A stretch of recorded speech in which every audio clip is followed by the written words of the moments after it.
What is going on, guys? What is happening? Welcome to our Eagles versus Cowboys halftime show.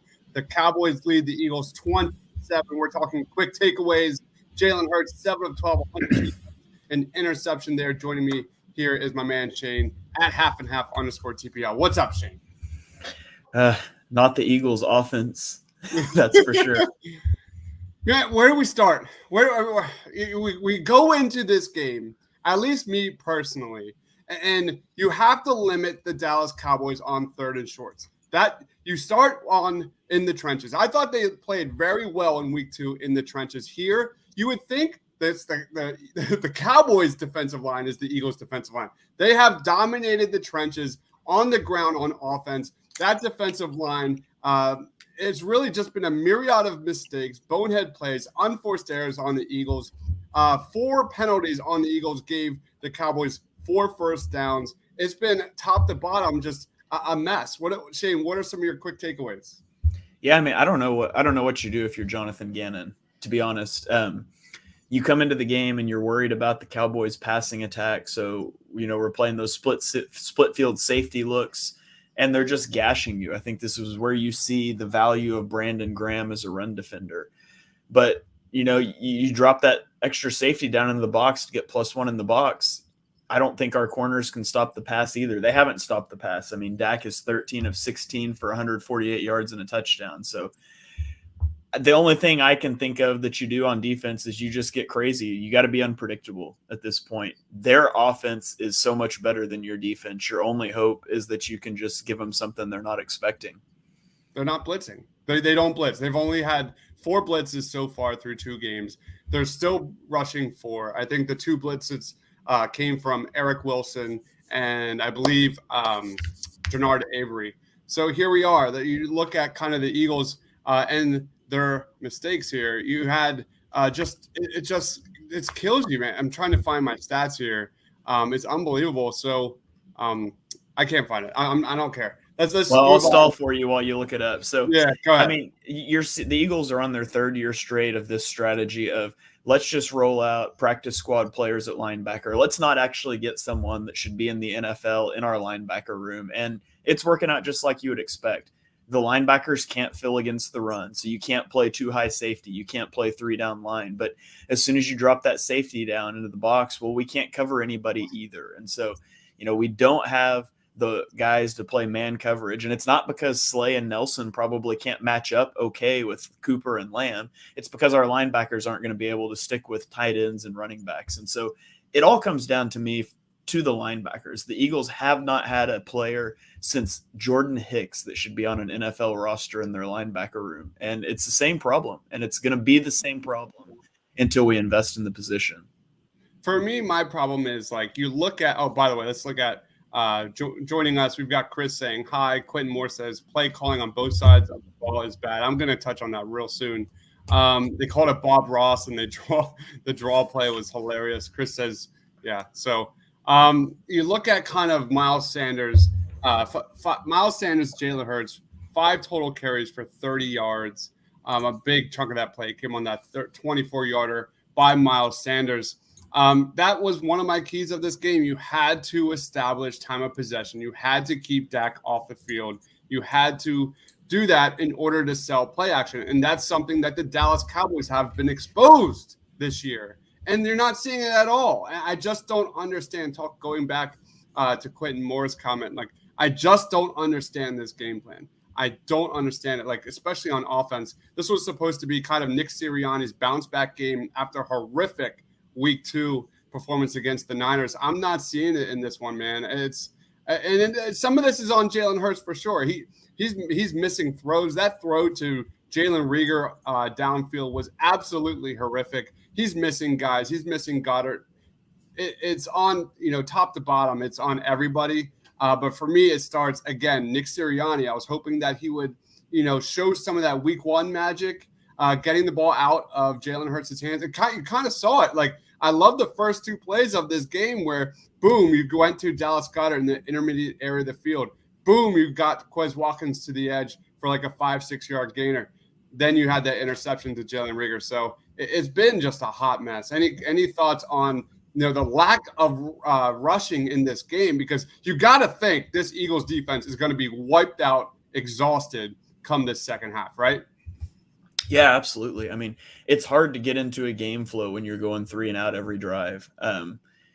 But at the same time, if your running back is averaging 13 and a half yards a carry at halftime, you're not running the ball enough. And I'm not a big, you need to run the ball a lot guy.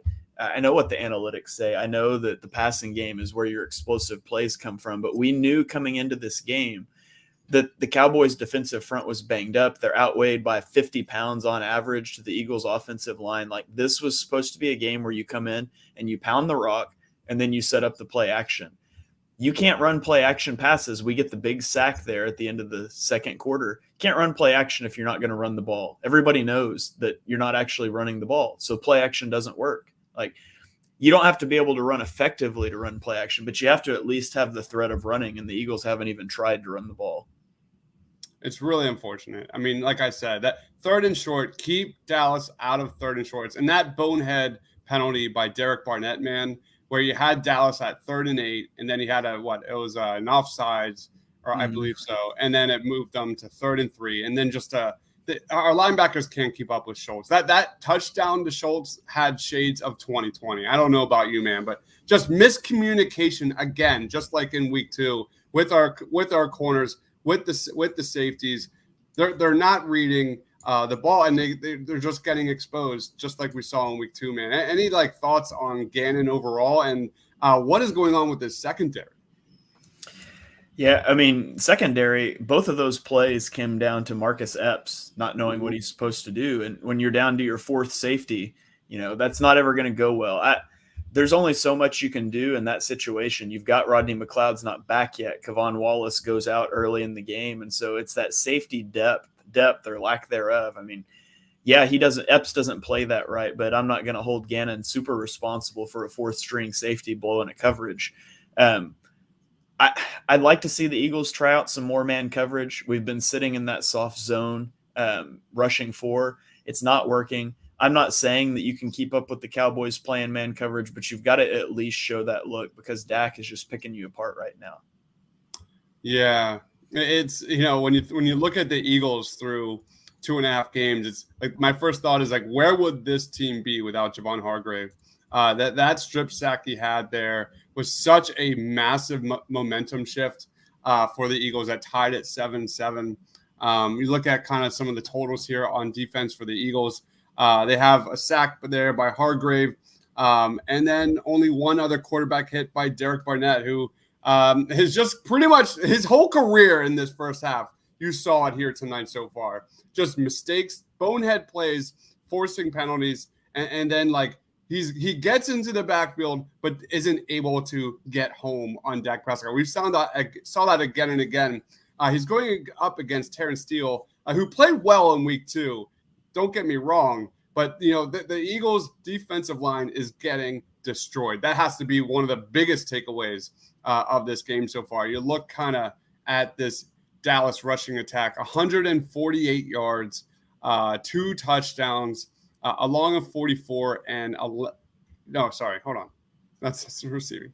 118 yards, 4.7 average, and 2 touchdowns. So only a long of 11. So they have just been consistently pushing the Eagles' defensive line. And I think you touched on it. The loss of Brandon Graham is so big. Well, I mean, wow. And I mean, you look at the Cowboys' offense right now. Who are they throwing the ball to? It's not their receivers. CeeDee Lamb has 1 reception. Amari Cooper has 2. You've got Dalton Schultz, Ezekiel Elliott, Blake Jarwin are just tearing this team up. It's not their receivers. It's not the cornerbacks. It is the safeties and the linebackers that are just getting torched by running backs and tight ends. And tight ends that aren't even good. These aren't threatening tight ends.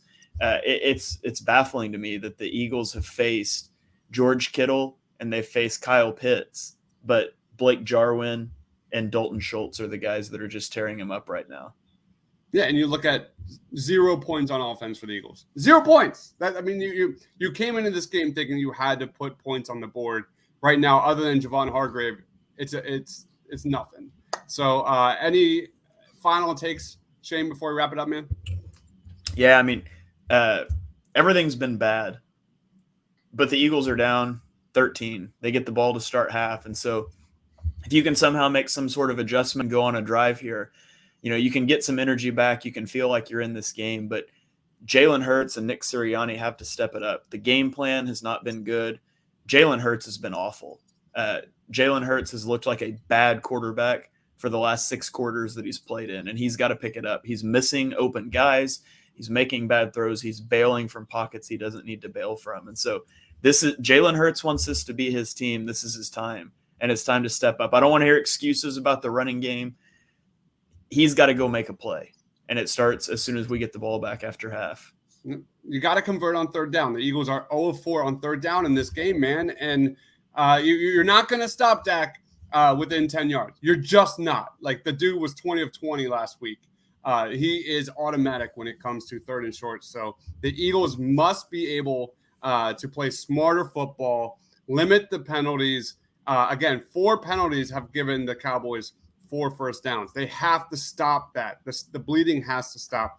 Guys, we'll be back for a post-game show here right when the clock hits 0. Follow Shane on Twitter at @halfandhalf_TPL. I am Dives, Mr. Crockpot. Stay awesome, everybody.